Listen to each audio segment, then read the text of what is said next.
I've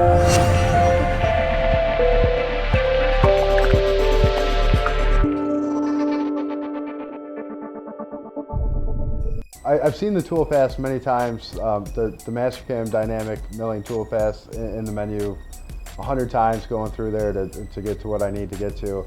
Never really wanted to use them, never understood what they were or how they worked. And then one day I've seen a gentleman that I worked with using them, really liked the idea, got involved in how it works and how it can apply to what I was working on. And quite honestly, I would never want to be without it again. My name is Robert Fagelman, and I'm a CNC programmer, and I work at Accede Mold and Tool. When we first started using the dynamic milling tool path, we were going to try it on a piece of hardened H13. I think it was like 50 to 52 Rockwell. We threw it in one of the Makinos that we have, and we were kind of laughing because we didn't really think it was going to work.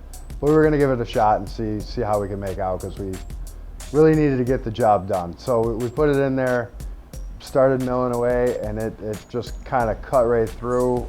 Had no problems whatsoever, and you know, it kind of brought the naysayers to their knees, because it was pretty awesome.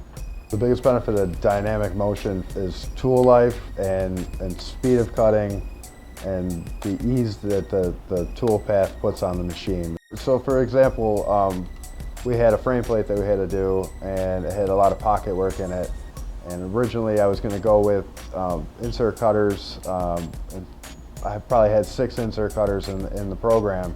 And then I turned around and used the dynamic milling, and I got it down to about 2 cutters and about half the time that it would have taken with the insert cutter. I should have been using these right from the beginning, and I definitely would not want to be without them. It has changed my world, and it makes all the difference.